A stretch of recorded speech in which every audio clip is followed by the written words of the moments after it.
Bonjour et bienvenue sur la chaîne Gaofoot, je suis ravi de vous retrouver aujourd'hui pour une nouvelle vidéo qui va concerner une équipe qui a été 7 fois championne de France, une équipe qui a gagné 5 Coupes de France, une équipe qui l'année dernière était en finale de Coupe de France face au PSG, et puis aujourd'hui on va bien parler de l'Olympique Lyonnais, qui va rentrer dans une nouvelle ère, c'est pas une question que je me pose, c'est une affirmation, et là j'affirme que c'est une nouvelle ère. Pourquoi? Parce qu'on va étudier ça dans cette preview. Preview qui va être un peu une review parce que la saison a déjà démarré. Mais on est sur 7 titres de champion de France dans son histoire. Le dernier qui date un petit peu, qui commence à dater un petit peu. 5 Coupes de France, une victoire en Coupe de la Ligue, 7 trophées des champions, 67 saisons en Ligue 1, dont 36 saisons là depuis la dernière montée, donc 36 saisons consécutives. C'est la deuxième équipe derrière le Paris Saint-Germain à être sur une série comme celle-ci. On est dans une équipe qui est construite autour de 30 joueurs pros, 20 étrangers, 12 internationaux. C'est super intéressant de voir aussi que cette équipe est plutôt mature parce qu'on a une moyenne d'âge qui est de 25,8 ans, quasiment 26 ans de moyenne d'âge. Et ils vont évoluer dans le deuxième plus gros stade en France, c'est-à-dire le Groupama Stadium, 59 000 places. Un groupe qui a une valeur moyenne de 8,5 millions d'euros par joueur, ce qui fait une valeur totale de 256 millions d'euros. Sixième la saison passée, ils sont entraînés par Pierre Sage. On va reparler un petit peu de la saison passée. La saison passée, on a vu un effectif lyonnais fortement chamboulé, avec 30 départs pour une valeur globale de départ de 107 millions d'euros, pardon, 35 arrivées pour un montant d'à peu près 80 millions d'euros. Sur le mercato, on peut dire qu'ils ont perdu énormément de force, parce que un joueur comme Barcola, qui est parti pour 45 millions d'euros, certes, mais un joueur comme Barcola est parti, un joueur comme Loukeba est parti, Romain Fèvre aussi qui est parti.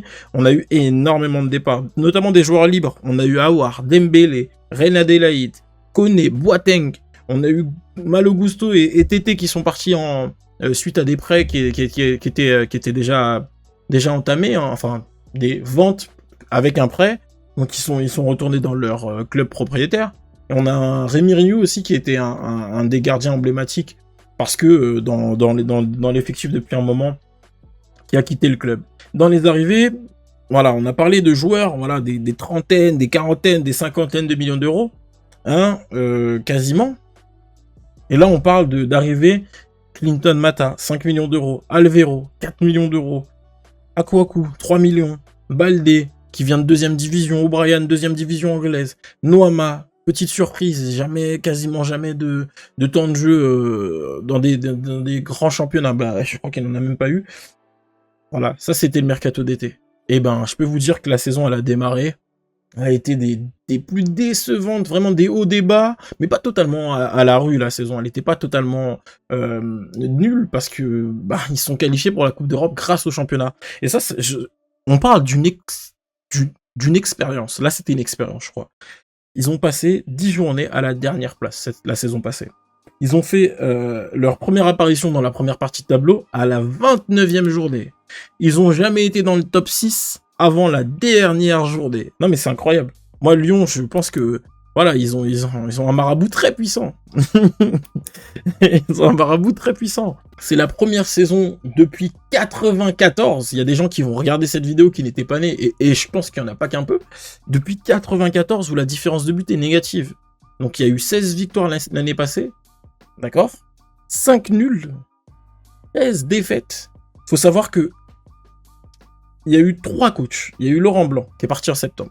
Il y a eu Grosso, qui est parti en novembre. Et il y a eu Pierre Sage, qui est toujours en place. Pierre Sage, il a fait 15 victoires sur les 16. Il a fait 1 nul sur les 5. Il a fait 6 défaites sur les 13. Les gars, vous jouiez pas au foot avant? C'était une dinguerie. Mais moi, je comprends pas la saison passée de Lyon. La première victoire, c'était à la 12e journée. Je sais pas si vous vous rendez compte. Première victoire, la seule victoire, c'était à la 12e journée. C'était trop compliqué comme saison. Trop compliqué de lire une saison comme ça. Et ils font quand même en plus une finale de Coupe de France, qui est perdue face au PSG. Donc voilà, on va quand même parler un petit peu d'individus. Comme Alexandre Lacazette qui a mis 22 buts et 4 passes décisives, toutes compétitions confondues. On a un Ryan Cherki qui a été à 3 buts et 9 passes décisives, donc le meilleur passeur de l'équipe, en sachant que c'est pas celui qui a été le plus utilisé. On en reparlera parce que en termes de match, c'est le joueur après Kakra qui a participé au plus de matchs. Par contre, en termes de minutes, il est loin dans la hiérarchie. Il est même pas à plus de 2000 minutes. Donc, il n'a même pas fait l'équivalent de 20 matchs. Pourtant, il a bien tapé ses 33 ou 34... attendez, je crois que c'est 35 matchs d'apparition. C'est quand même plutôt fiable. On a un Jake O'Brien qui a été aussi le deuxième meilleur buteur du club. Donc ton défenseur central, c'est le deuxième meilleur buteur. C'est pour dire à quel point ils ont utilisé énormément de joueurs déjà au cours de la saison. En même temps, quand t'as 3 coachs, bah t'as tout l'effectif qui passe, les jeunes, les pas jeunes, ils se font tous virer, ils essayent des choses, ils en remettent en place, ils décalent tout. Donc ça a été quelque chose aussi qu'on a pu voir l'année dernière du côté de Lyon. Et il y a eu une bonne saison, je pense, à mes yeux, une bonne saison de Lacazette, Lopez. Bien qu'il soit plus aujourd'hui dans les plans de l'équipe, a quand même réalisé une bonne saison parce que quand t'es gardien et que t'arrives à, malgré toutes les défaites, à prendre que 55 buts sur la saison, je pense que voilà, bon, il y a eu une qualité offensive qui a été omniprésente parce qu'il y a beaucoup de joueurs qui ont participé à ça. Mais on peut louer un Cacré aussi qui a été utilisé dans la quasi-totalité des matchs de l'équipe, ou un Benrahma qui a fait une super fin de saison, qui était très prometteuse et qui aujourd'hui malheureusement n'est pas forcément couronné de succès, couronné de succès. Pourquoi? Parce que c'est pas le joueur qu'on attend dans l'apport offensif. Il y a une confirmation de la part de Cherki de son statut de joueur capable de changer les choses, d'amener un petit peu un nouvel élan. Par contre, on le voit, il l'a fait en tant que super sub. Et une révélation pour moi, O'Brien, c'est une révélation. Le mec n'a jamais joué un match de première division, ça fait erreur de ma part. Fofana, Noama aussi qui ont été utilisés, qui ont eu un apport, même s'il est relatif. C'est des jeunes joueurs qui ont pas forcément beaucoup d'expérience au niveau du football. Réussir des saisons où ils sont utilisés, ils ont du temps de jeu, où ils vont probablement gagner en maturité et en performance, ça va être sympa. Ben, c'est une équipe qui a quand même le 3e budget de Ligue 1 la saison passée. Et quand on a le 3e budget de Ligue 1, on peut pas se permettre de ne pas participer à la course à l'Europe.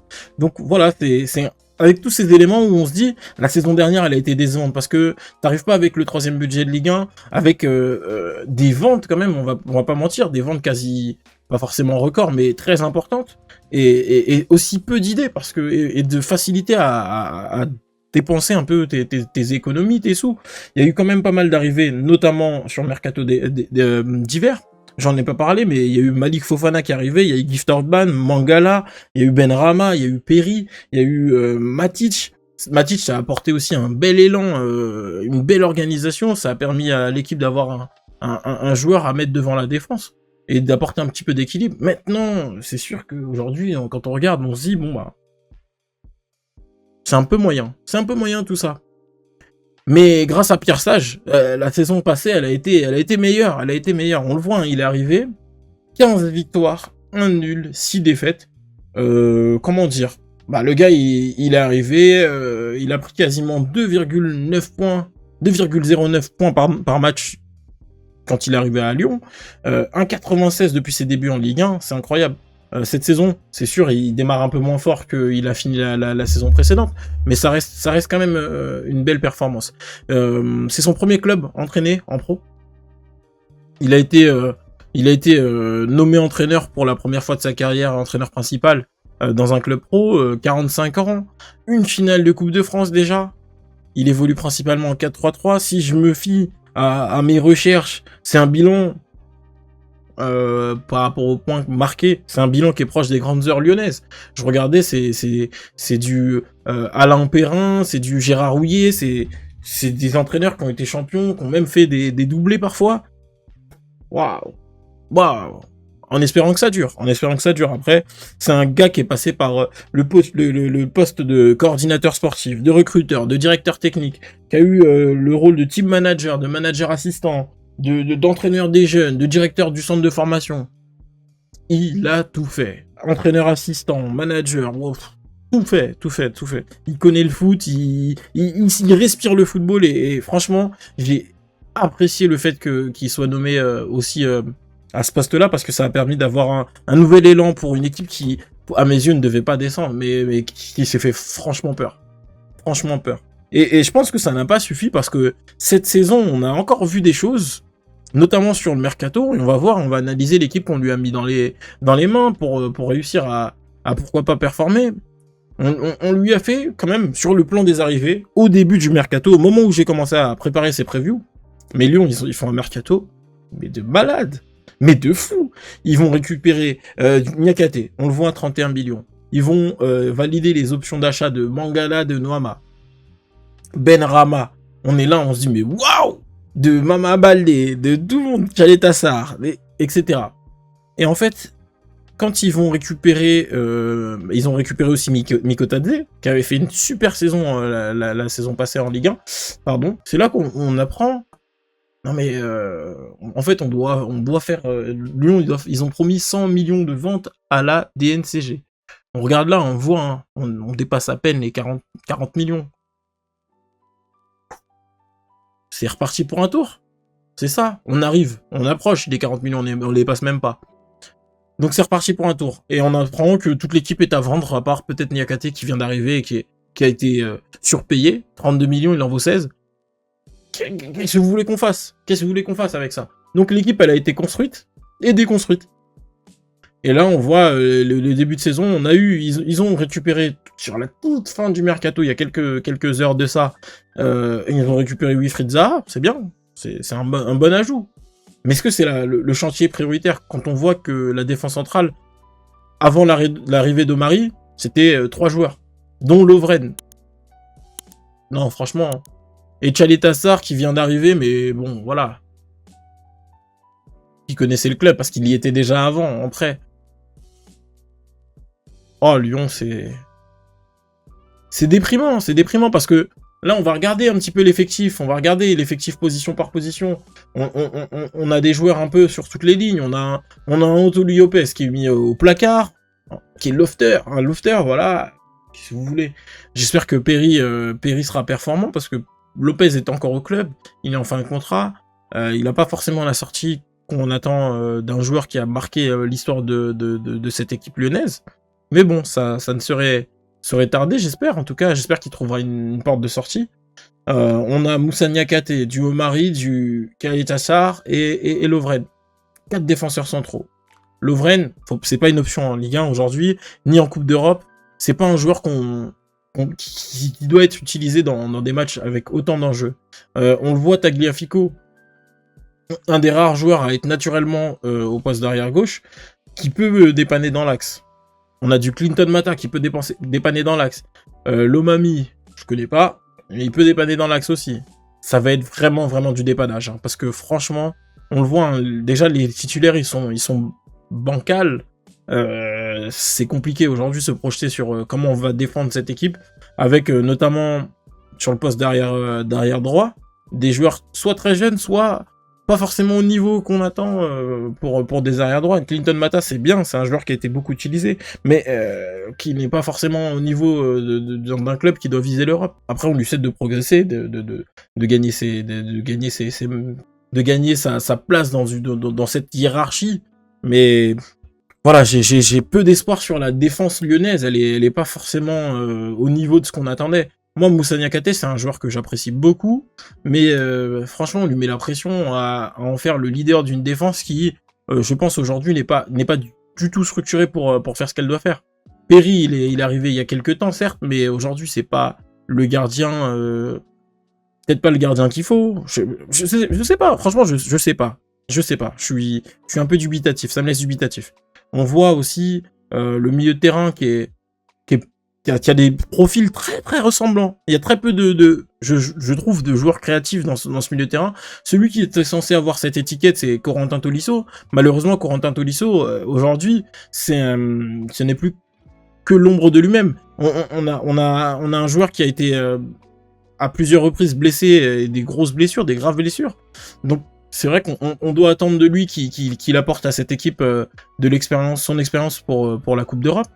Mais bon, je suis pas convaincu que ce soit le joueur capable de piloter ce milieu de terrain. On voit un Ryan Cherki qui est plutôt un joueur qui va être utilisé sur les ailes ou un joueur offensif. Et là, même qui était dans le loft aussi. qu'Anthony Lopez, il a pas trouvé de porte de sortie. Donc qu'est-ce qu'on va faire? On va le laisser là comme ça, ou on va le prolonger et après il va devoir reprendre un rôle, sachant que l'année dernière c'était le meilleur passeur de l'équipe. Tu te prives potentiellement de ton meilleur passeur, en sachant que les alternatives elles sont pas forcément au niveau. On voit Benrahma, bon bah il a été bon sur une période, un moment donné dans la saison, mais sur la globalité de la saison c'est pas non plus une saison incroyable. Il fait une bonne saison, bon c'est plus parce que statistiquement il se rattrape sur la fin. On le voit, Malik Fofana c'est très jeune, Ernest Mama il devait partir, est-ce qu'il va être dans les meilleures conditions pour performer sur cette saison? Miko Tadze qui arrive et qui pour le moment en tout cas n'a pas forcément retrouvé ses repères parce que il a pas forcément joué dans les mêmes positions qu'à Metz. Gift Orban, voilà, c'est un joueur qui va pouvoir dépanner peut-être, il a mis un doublé et par dépanner j'entends apporter son lot de buts, et on a aussi un Wilfried Zaha qui, bon, on le voit, hein, peut jouer sur les côtés, peut faire pas mal de choses. Va être un profil un peu complémentaire, pourquoi pas, des deux autres, là, Miko Tadze et Gift Orban, en remplacement, pourquoi pas, de Lacazette, mais ou pourquoi pas en appui de Lacazette. Mais j'ai pas l'impression que dans la stratégie de recrutement, il se soit dit, bon, on va dépenser 140 millions, et on va en faire d'abord rentrer 100 millions. Non, ils ont dit, on dépense 140 millions, et on verra bien comment les 100 millions ils arrivent. Au final, ils nous en ont retrouvé que 38, et on le voit, hein. Il y a quelques prêts, comme je disais tout à l'heure, il y a quelques prêts, mais bon, Le Penant, il est prêté, je crois, sans option d'achat, il devrait revenir. Mangala, pareil. Il y a Amin Sarr, mais bon, encore faut-il qu'il performe du côté des Las Véron, ce qu'il n'a pas réussi à faire déjà lors de ses prêts précédents. Et voilà, il laisse partir quand même des Kadewere, des Diomandé, des La Rouge, gros talent. Malheureusement, bon, il y a des choses personnelles qui l'ont fait s'éloigner du club. On se dit quand même qu'il mise sur une dynamique assez positive, parce que la saison dernière, elle s'est quand même bien finie, avec une finale, certes, perdue, mais une finale de Coupe de France quand même, un secteur offensif qui est très concurrentiel, et aussi, j'ai l'impression, un réseau de clubs pour trouver des joueurs. Mais ce réseau de clubs, c'est pas suffisant. Aujourd'hui, il faut avoir plus d'idées dans le football moderne pour justement se construire, avoir notamment une stratégie qui s'appuie sur une planification sportive où on va se dire, voilà, ça fait 1 an qu'on est en place, ça fait 2 ans maintenant qu'ils sont en place, les actionnaires. J'ai pas l'impression qu'ils se projettent dans on va aller chercher des défenseurs centraux. On le voit, ils ont un problème sur ce poste. Et pareil, sur la vente, faut travailler ses ventes, ça se fait pas juste le jour le dernier jour du mercato. Les mecs, ils se sont réveillés, ils se sont dit, bon, on va vendre tout le monde. C'est pas comme ça. Vous démotivez vos joueurs, vous les mettez dans le rouge, en fait. Et regardez comment a débuté la saison. En plus, il faut savoir que, en termes de clubs les plus dépensés, ils sont 11e club avec le plus de dépenses. C'est quand même une sacrée performance dans un mercato. Pour 58e club pour les revenus. Donc ouais, au monde, on se dit, bon voilà, c'est la 4e pire balance d'Europe. Et c'est pas pour aller viser la Ligue des Champions, les gars. Là, on parle de la 4e pire balance d'Europe pour avoir un début de saison très compliqué. Très compliqué ou pas forcément très prometteur. 5e au monde, donc si je fais le tableau mondial, c'est Manchester United qui dépense juste avant eux, qui dépense plus en termes de ratio de balance. Manchester United, donc ils ont changé d'actionnaire. C'est leur première saison, premier mercato où ils prennent en charge le club, si je me trompe pas. On a Al Ittihad aussi, l'Arabie Saoudite, Arabie Saoudite Money, Naples qui repart de zéro, et Brighton qui a fait 2 mercatos précédents à plus de 80 millions de recettes. Donc ils se sont permis de dépenser 160 millions cette saison, en sachant qu'ils perdent leur coach, qu'ils perdent pas mal de choses. Ouais, Lyon, quelle est l'histoire de Lyon dans ces 143 millions? Ils ont dépensé trop d'argent sur Niakate, trop d'argent sur Nwama, trop d'argent sur Mangala, une somme qui est plutôt correcte sur Miko Tadze. Mais en fait, ils le mettent en concurrence avec 3 autres gaillards qui sont, pour le coup, peut-être aussi plus affûtés pour le système de jeu dans lequel ils ont évolué. On a un Benrahma aussi sur lequel ils ont trop dépensé. En fait, il y a eu quasiment aucun Mama Baldé, 2 millions en plus, et ils l'ont revendu. C'est une dinguerie, non, franchement. Mama Baldé, il est reparti pour moins cher qu'il est arrivé. Sur le même mercato. Non, mais c'est une dinguerie. Franchement, moi, je comprends plus rien. Et là, on va parler du calendrier. Le calendrier, qu'est-ce qu'ils peuvent nous concocter? Parce que ça va être la dernière étape avant que je vous dise à quelle place je mets Lyon. Mais on le voit, le calendrier, il démarre super mal. 3-0, 2-0. Oh là là, ils ont pas marqué de but dans les 2 premiers matchs face à des équipes qui jouent dans le même, la même partie de tableau que normalement. Ils doivent battre Rennes. Je pense que normalement, sur le papier, ils doivent battre Rennes. C'est Lyon. Ils doivent faire match nul ou essayer d'accrocher Monaco à domicile. Et contre Strasbourg cette semaine, on le voit. Hein. Ils ont fait 4-3, mais c'était un match difficile, ça a été un match compliqué. Après, c'est sûr que Strasbourg, aujourd'hui, bon voilà, ils sont 6e de Ligue 1, ils ont bien démarré leur saison. C'était pas facile non plus d'aller chercher du résultat là-bas. J'ai oublié de parler de la préparation moyenne, 3 victoires, 1 nul de défaite. Bonne victoire face à l'Union Berlin, qui est suivie d'une défaite face à Arsenal. On voit, ça peut être très bien comme moyen, très moyen.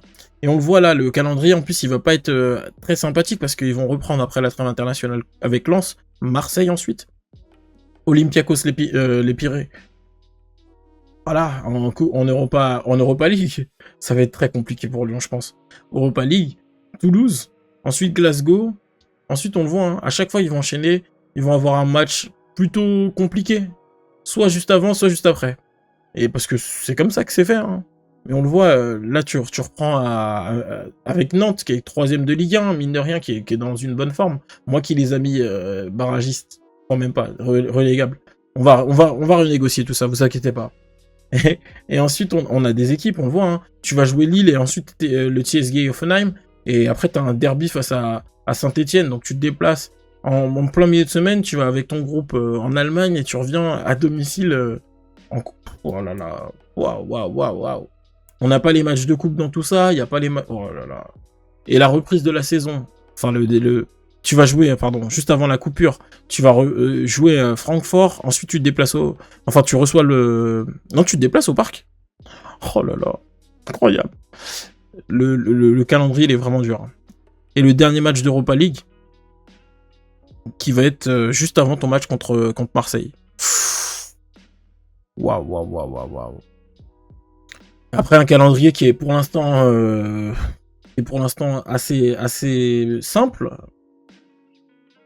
Parce que tu te finis face à Angers et que t'as pas les matchs de Coupe d'Europe qui sont ajoutés là. Mais si t'as des matchs de Coupe d'Europe qui viennent s'ajouter, ils viendront agrémenter ton parcours. Juste ici, c'était des matchs de barrage, et plutôt vers le match de Paris et de Brest. Ce qui va pas être simple. Hein. Franchement, moi, pour ne rien vous cacher, hein, sur la saison prochaine, j'ai prévu et vu Lyon à la 6e place, mais c'est avant d'avoir ce calendrier, ce tirage aussi qui est plutôt compliqué en Europa League, parce que c'est des équipes qui ont, pour moi, potentiellement plus de talent sur certaines lignes, notamment la ligne défensive. Moi, Lyon, je les vois 6e, et je pense que 6e, c'est pas une mauvaise place, parce que ça veut dire qu'ils sont à nouveau européens la saison prochaine. Mais bon, il va falloir vraiment qu'ils travaillent mieux, notamment sur la profondeur, qu'ils réussissent à recruter au moins un milieu un petit peu créatif, un milieu qui va leur permettre de pourquoi pas casser les lignes. Et il y a une rumeur Verretou. C'est plutôt pas mal en Joker, Verretou en Joker, ça débarrasserait Marseille d'un lofter, et ça permettrait d'amener un petit peu cette créativité que Tolisso ne peut plus apporter aujourd'hui, que le milieu, on le voit, hein, qui galère à se créer des occasions. Un seul tir contre Monaco, c'est énorme, c'est comme performance, c'est du quasiment jamais vu depuis tellement longtemps pour Lyon. Franchement, je suis presque surpris de les mettre 6e, au vu de comment ça se passe. Maintenant, c'est vrai qu'aujourd'hui, on voit, il reste qu'une seule place à distribuer, et ce sera pour l'autre Olympique, enfin l'Olympique, peut-être, on verra, je sais pas. Mais l'Olympique de Marseille, il sera pour moi aussi 2e, hein, et ça, je peux vous le montrer en direct. Mais il faudrait que je vous explique pourquoi. Dans une prochaine vidéo. On va préparer ça avec Alex, et on va pouvoir... on va préparer ça avec Alex, et on va pouvoir vous proposer le classement finalisé il va falloir actualiser certaines choses aussi parce que le mercato est passé par là. Il y a des équipes qui ne sont plus à la bonne place, notamment, pourquoi pas Nantes. Moi, le FC Nantes, je pense que, surtout la saison elle a commencé, on voit qu'il démarre bien. Nantes, je pense qu'on peut les mettre un petit peu au-dessus de OCR, par exemple, un petit peu au-dessus de Montpellier, mais pas forcément au-dessus du Havre, parce que je pense que le Havre est capable de faire de belles choses sur cette saison. On le voit aussi, Lens qui jouera pas la Coupe d'Europe. Eh ben, on va peut-être réévaluer leur position au classement, parce que, par exemple, une équipe comme Lyon, qui va jouer la Coupe d'Europe, qui va perdre de l'énergie là-dedans dans ses joutes européennes, et qui va avoir quelques difficultés aussi par rapport à sa construction d'effectifs, ça peut participer à, pourquoi pas, une redescente dans ce tableau. Et on voit hein, des équipes qui sont aussi bien renforcées, comme Brest, qui est allé chercher quelques joueurs pour la profondeur, et des joueurs notamment qu'elle avait perdu. Franchement, ça va être sympa. Ça va être sympa, on va se refaire ce classement. D'ici à ce week-end, on va voir, je vais voir comment je vais pouvoir vous proposer tout ça. Je suis désolé, j'ai pas toujours le temps de respecter les délais que je vous annonce. Après, c'est vrai que j'en fais pas encore mon métier, mais ça ne serait tardé, pourquoi pas. En tout cas, je vous fais des bisous et je vous remercie d'avoir suivi cette vidéo. Merci à toi aussi, Alex, pour la préparation des différentes choses pour la preview. Et il y aura d'autres séries qui vont arriver au cours de la saison. On va parler des jeunes, on va parler de l'histoire du foot, on va parler de l'histoire des clubs, pas forcément que des clubs de Ligue 1. On va vraiment vous proposer pas mal de choses, donc restez branchés. Allez, on se dit à très vite pour de nouvelles aventures. Ciao, ciao!